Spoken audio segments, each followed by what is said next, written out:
My chocolate peanut butter dump cake recipe is easy and delicious. With just a few ingredients and a few minutes, you can make an amazing dessert that any chocoholic or peanut butter fan will love. Let's go over the ingredients. For a 9 by 13 baking dish, you will need 2 16-ounce jars of peanut butter. You can use any kind you want, creamy, crunchy, one of each, it doesn't matter, just as long as you do not use natural peanut butter with the oil floating on top. I am using creamy, no stir natural peanut butter, so it is natural peanut butter, but there is no oil separation. You are also going to need one 14-ounce can of sweetened condensed milk, one 8-ounce block of cream cheese, one 15.25-ounce box of chocolate cake mix, a 3.9-ounce box of instant chocolate pudding, one 12-ounce bag of semi-sweet chocolate chips, and 2 sticks of butter. I am using unsalted. Even though that's all you need for this recipe, if you want to take it to the next level, I recommend 1 teaspoon of instant coffee and 1/8 of a teaspoon of salt if you are using unsalted butter like I am. But before I get started with this recipe, I'm going to put the cream cheese and the butter back into the refrigerator so they stay cold. I'll explain why later. As the name suggests, all you have to do with this type of dessert is literally just dump the ingredients into the baking dish. So I'm going to start off by taking the peanut butter and literally just, like I said, dumping it into the baking dish, and then I'm going to spread it out evenly. Like I said, I'm using 2 16-ounce jars of creamy peanut butter, but you can use crunchy or one of each if you want. And also, as you can see, the pan is already greased. I used some of the butter from one of the sticks to grease the bottom. I think it's going to help make sure the peanut butter does not stick to the pan. I just finished spreading out the peanut butter as evenly as possible. One thing to keep in mind is that room temperature peanut butter is a lot easier to spread out. So make sure to put your peanut butter jars on the countertop for maybe 30 to 60 minutes before you start the recipe. It will be a lot easier.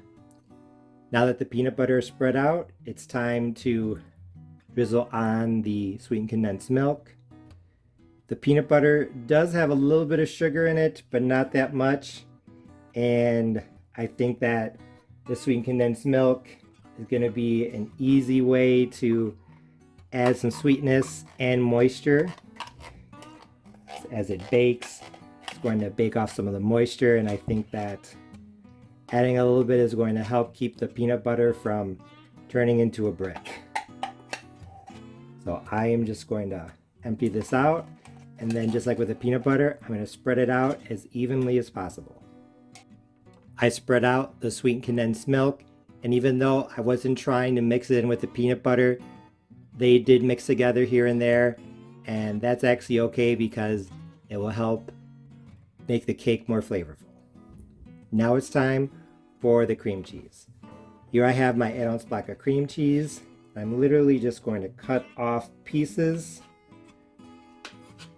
and then I am going to lay them across the top like this.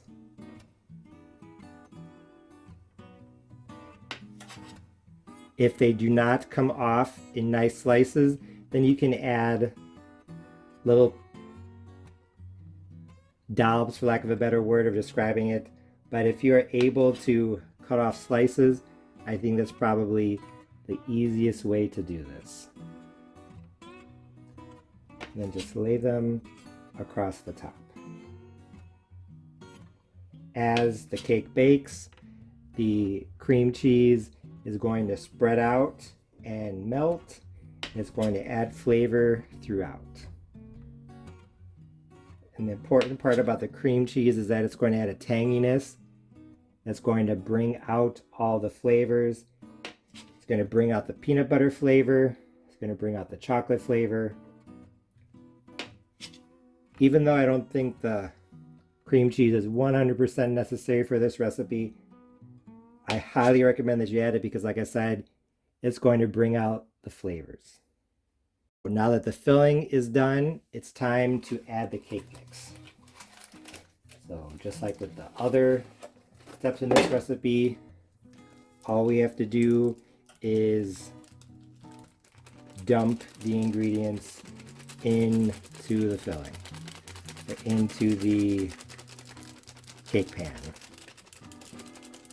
So you don't have to be perfect, just do the best that you can. The cake mix, I am using a chocolate cake mix because this is a chocolate peanut butter dump cake, but if you don't want a chocolate cake top, you just want a regular cake top, you could use yellow or white. That way you could focus on the chocolate, or excuse me, on the peanut butter flavor. Now for the chocolate pudding, and if you are not using chocolate cake mix, you can use vanilla pudding. No problem with that at all. Like I said, just sprinkling it over as evenly as possible. It does not have to be perfect because I am going to use a fork to help spread this out. The chocolate chips, about half I'm going to add in now, and then about half I'm going to sprinkle on top once everything, at least the cake mix layer, is in. I want some to be visible on top.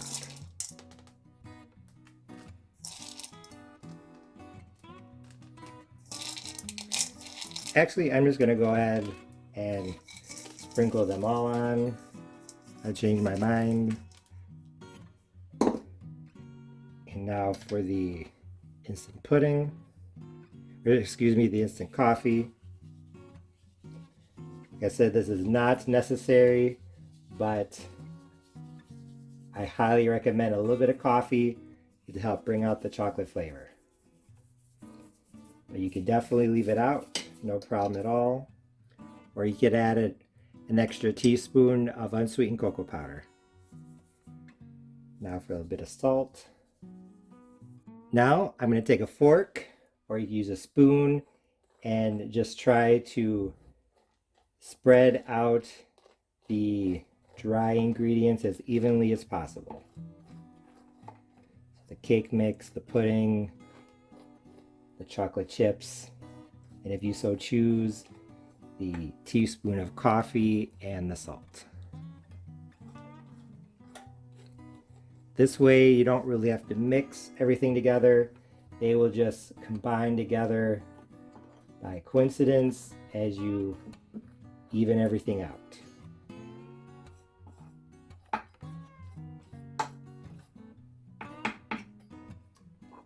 And notice I'm not packing down, I'm literally just scraping along the top to smooth everything out. I know it might seem counterintuitive not to mix, but you do not want to mix a dump cake. You literally just want to form layers on top of each other. So I'm just literally trying to get everything even without obsessing. Now that the cake mix layer is nice and even, it's time to add the butter. So here I have my 2 sticks of butter. I'm literally just going to slice the butter as thinly as possible and then lay those pads on top of the raw cake mix. In each tablespoon of butter, you should get 4 to 6 slices. And then unlike the cream cheese layer, I'm putting these pads of butter a lot closer together. I would say maybe 1/8 of an inch apart. They're almost touching, but not quite.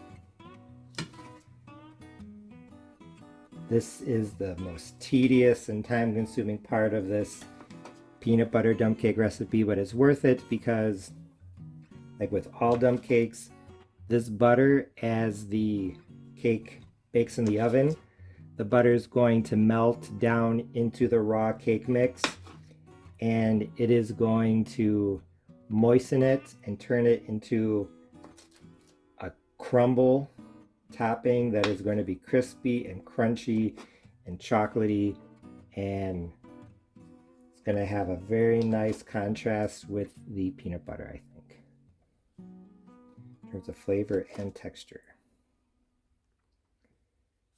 As I said earlier in the video, you want to make sure your butter is cold, because if it's not cold, this is going to be very difficult to cut. So you want your butter to be cold. If you don't want to do this, you could freeze your butter. I'm told, actually one of my subscribers suggested freezing the butter and then grating it on a cheese grater or putting it into a food processor. That's something you could do. I know people have suggested putting the cake mix and softened butter into a bowl and mixing them together, and then sprinkling that crumble on top of the filling. I think you could do that too. But you do not want to melt the butter, because if you melt the butter and then pour it over, I've seen it done and I think it could work, but you run the risk of accidentally pouring all of your butter here and none over there. And these pads of butter, you can pick them up and adjust them if need be. And actually, I think I'm going to have to push these a little bit farther apart than I was originally. See these pads of butter? Like I said, you can move them, but melted butter you cannot. I am going to finish doing this and then I'll bring you back. I just finished putting the butter on top of my chocolate peanut butter dump cake. I used all but 2 tablespoons of one stick. I know it's a lot of butter, but you need a lot of butter to make sure there aren't any dry areas. As you can see, I put little pieces where I thought there was too much space between the pads. I think this is going to be really good. I smelled it. The chocolate, the peanut butter, everything, the smell is really intense. I'm excited. I'm going to put this into the oven at 350 degrees Fahrenheit uncovered. I'll let you know for how long. I just pulled my chocolate peanut butter dump cake out of the oven. It was in at 350 degrees Fahrenheit uncovered for 45 minutes. I can't wait to give it a try.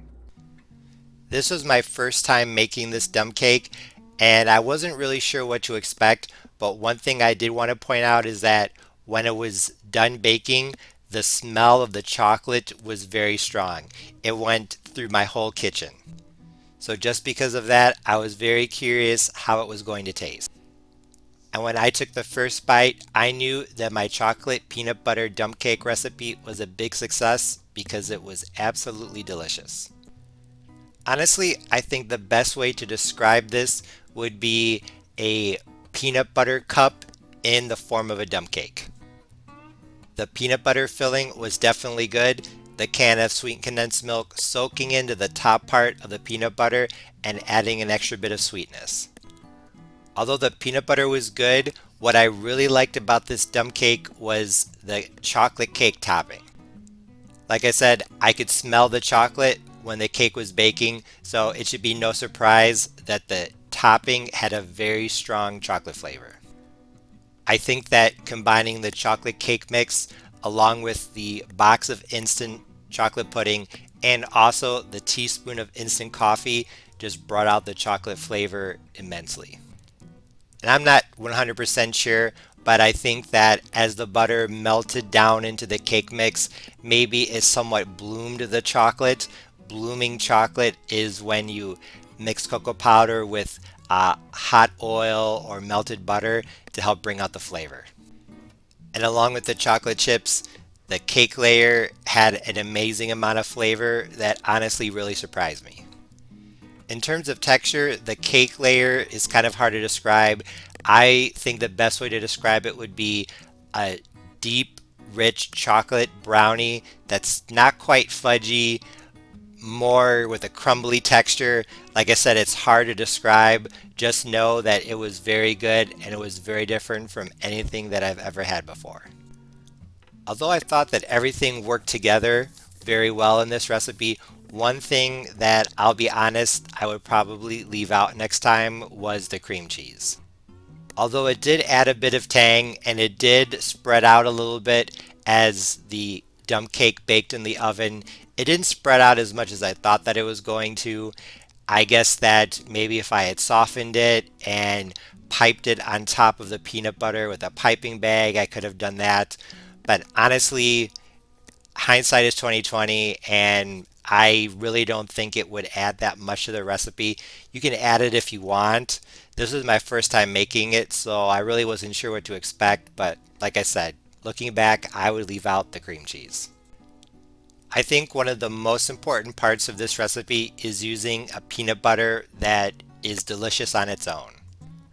So if you can find a peanut butter that's slightly sweet but very flavorful on its own, that is the one you want to use.